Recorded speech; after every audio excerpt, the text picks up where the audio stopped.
je dis que li may wax mooy PADES programme la boo xam ne dafa nekk prolongement wu PIDES mooy programme bi fi nekkoon déjà nga xam ne Médina Gounass amoon na chance su bokk ci communes yi PIDES doon intervenir PADES ñëw tey di ci intervenir tam ci yeneen communes yoo xam ne du Médina Gounass mais loolu pour benn volet kese la mais pour beneen volet bi PADES mi ngi intervenir ci commune département bu nekk ci région de Dakar.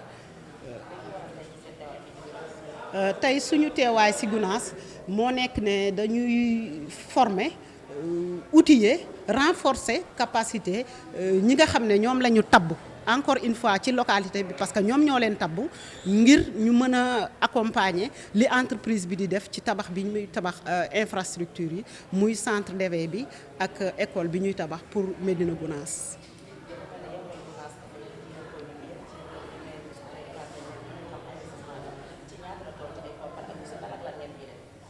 waaw bi ñu évaluer coût bi parce que nee nañ leen dañuy tabax ba pare équipé bu ñuy tabax équipé centre d'éveil bi ak école bi bu ñu évaluer coût bi mu ngi tourner autour de 73 millions et quelques kon xam nga loolu du investissement bu ndaw te d'ailleurs bi ñuy def conférence territoriale bi fii au niveau de Guédiawaye PADES participé woon na te coût yooyu mu def en matière d'investissement dugaloon nañ ko ci document de référence yooyu centre d'éveil lañ fiy def ak école fii en face ci bassin bi.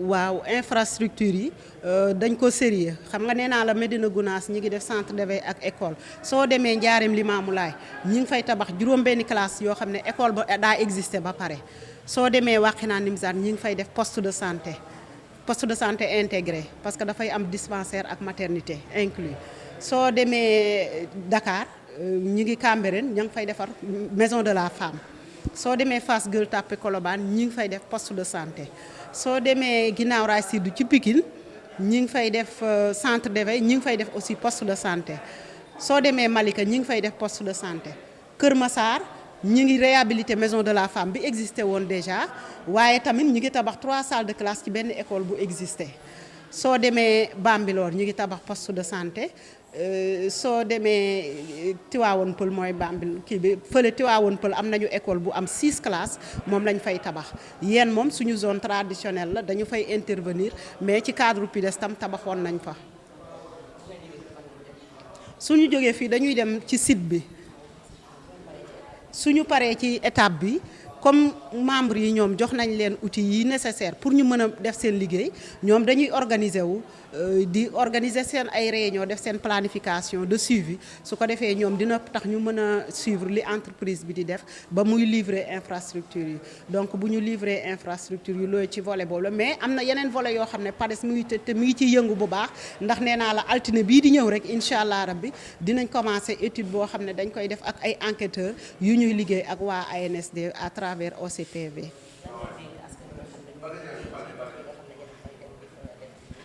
waa askan bi du nekk sax ndénkaane ndax ñoom wax naa la ne ñoom dañu nekk ñoo xam ne dañu yàgg liggéey ak PADES ak PIDES lañ ko commencé woon mais ñi ci xëy na communes yu bees yi la ñuy wax te ñooñu tamit gis nañ ne temps yi ñu fay dem di passé ak ñoom gis nañ ne wax dëgg yàlla am li ñuy def dans le cadre du PADES intéressé na leen te saa yu ñu leen woowee ñu ñëw bokk ak ñun liggéey bi joxe seen xalaat participer mën naa ne daal yëf yi moom communauté bi ñoo ko moom ñoom xam nañ ne ñoo ko moom te ñu ngi ciy bay seen waar.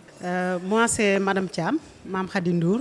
Je représente le programme d'appui au développement économique et social du Sénégal dans le département de Guédiawaye et de Pikine. Voilà, le PADES, comme je disais tout à l'heure, c'est un programme du gouvernement sénégalais en partenariat avec la coopération italienne. Donc c'est un programme de près de 12 milliards qui est le prolongement du PIDES, un programme qui intervenait aussi dans la région de Dakar, mais dans le département de Guédiawaye, c'était spécifiquement dans la commune de Médina Gounass. Mais cette fois-ci, c'est le passage à l'échelle, donc avec des zones d'intervention beaucoup plus élargies. Voilà, aujourd'hui, il s'agissait quand même de faire une activité de coaching pour les membres du comité local de suivi, parce que récemment, plus précisément en début janvier 2020, nous étions là dans cette même salle pour installer ce comité local de suivi des infrastructures. Donc, après ce processus, il a fallu quand même outiller les membres sur les outils qu'ils vont utiliser sur le terrain pour suivre le chantier avec l'entreprise. Voilà, de façon prioritaire, dans le département de Guédiawaye, nous sommes à Médina Gounass, à Ndiarème Limamoulaye et à Wakhinane Nimzatt. Ça, c'est pour le volet infrastructure. Mais pour l'autre volet qui concerne l'autonomisation socio-économique, on est dans tout le département, on intervient dans tout le département. Ici, à Médina Gounass, nous sommes en train de construire une école et un centre d'éveil, juste en face du bassin. Donc pour l'école, le coût nous revient à peu près à 29 millions, comme ça. Et pour le centre d'éveil, c'est 43 millions et quelques. Et pour le coût global, ça tourne autour de 73 millions. Voilà, aujourd'hui, comme nous sommes à Gounass, ce que nous avons présenté, ça concerne la commune de Gounass. Voilà. Voilà, dans la région de Dakar, de façon prioritaire, nous sommes dans 11 communes.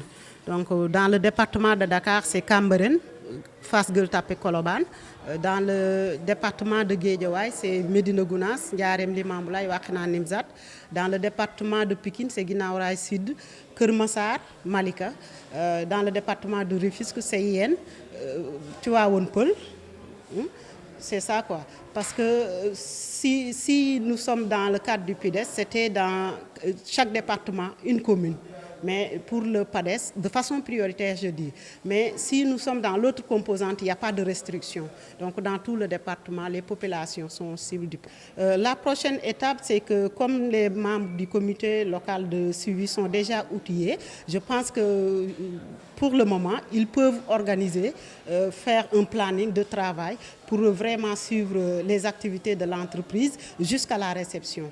Ça, c'est pour le comité local de suivi. Mais pour les autres composantes aussi, nous sommes en phase parce que, Inch'Allah, lundi prochain, le 9, le programme va démarrer une étude de référence sur la carte de pauvreté. Et là, la commune de Médina Gounass est ciblée comme la commune de Wakhinane Nimzatt et de Ndiarème Limamoulaye dans le département de Guédiawaye. Par rapport à l'étude, c'est de dire que les populations peuvent accueillir les enquêteurs, parce que tout ce qu'on fait dans le cadre du programme, on le fait avec les populations. Le PADES a une logique multi-acteurs. On travaille avec toutes les parties prenantes au niveau communautaire, institutionnel et même au niveau des organisations. En fait, ça ne va même pas être une demande parce que c'est quelque chose qui est déjà effectif.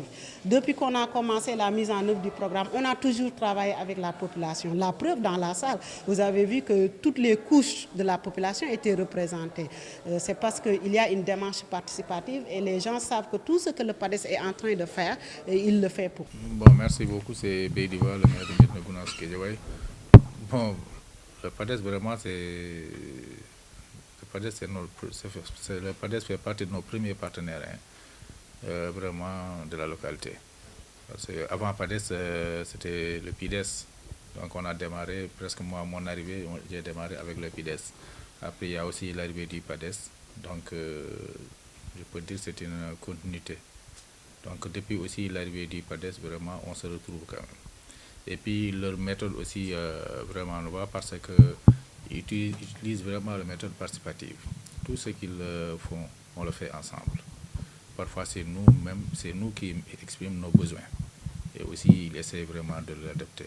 Donc, c'est pour cela, vraiment, c'est un partenaire privilégié. Bon, ce que je lance ou bien ce que je veux vraiment dire aux populations, bon, c'est dit. Je pense que la population a vraiment approprié le projet. La population est vraiment avec le PADES. Donc, on est toujours avec le PADES. En tant que représentant des populations, je peux témoigner que les portes de ces populations sont ouvertes vraiment pour le PADES. Parce que toujours, tout ce qu'on fait, tout ce que le PADES fait, il le fait avec les populations. Donc, et puis les populations aussi ont apprécié. Parce qu'actuellement, ils sont en train de construire des salles de classe. Il y a un comité, je pense qu'on a créé. Le comité, c'est les populations, de construire des populations. le comité de suivi est constitué des populations, donc les populations vraiment sont appropriées vraiment à ce projet. jërëjëf non du ñun ñoo ko war defee loolu tamit il faut ñu xool dafa am lu ñu war def ak lu ñu war a def kon nag dañuy ñëw jàpp lañ ci li ñuy def donc di leen sant bu baax PADES ñu ngi koy sant parce que avant PADES PIDES la woon mën naa ne man bi may ñëw rek dama ñëw fekk juste PIDES moom laa démarrandoo yàlla dafa ci diggante bi PADES ñëw ñu gis ci aussi suñuy bopp comme ni ñu koy faral di waxee bon mu gën ñu neex ci PADES mooy seen méthode bi ñu utiliser bi démarche bi parce que participative la lépp lu ñuy def ñun ñoo koy defandoo te lu ci gën a bëri aussi xalaati ci ñun lay jógee ñëw ci ñoom ñu xool ñu jàppale ñu ci loolu dëgg la am na loo xam ne tey jii comme pam tey jii ñu ngi tabax ay salle de classe dëgg la ñun ñoo war a def comme ni nga ko waxee mais mënuñu ko àttanuñu ko amuñu moyen bi état moo ko war def donc PADES ñun état la ñuy gis parce que tamit foofu la jóge donc kuréel googu vraiment lu ñuy def rek mooy sant leen gërëm leen ñaanal leen aussi mu gën a yokku mais ñoom moom li ñuy def moom dëgg yàlla ñun de collectivité locale yi gis nañ suñu bopp mën nañ sax ñun ñooy def ñoom dañuy accompagner rek donc bon je pense que population bi ñu ngi accompagner parce que ñu ngi saa yu ñu leen wooyee dañuy ñëw te puis ñoom xam nañu projet bi xam nañ ko bu baax te xam nañ ne projet pour ñoom la donc lu ñuy def pour yow te boole la ci rek yëg nañ la donc population bi li ñu leen wax rek mooy ñu gën a accompagner gën a ubbi bunt yi te puis dañoo ubbi sax parce que PADES njariñ kese la comme kay ku la amal njariñ kay je pense que amul looy tëj bunt au contraire yooyu yaay daw sax wuti ko pour jéem ko kii donc population vraiment loolu la te gis naa ne population ñu ngi adhéré ci mbiru ci liggéey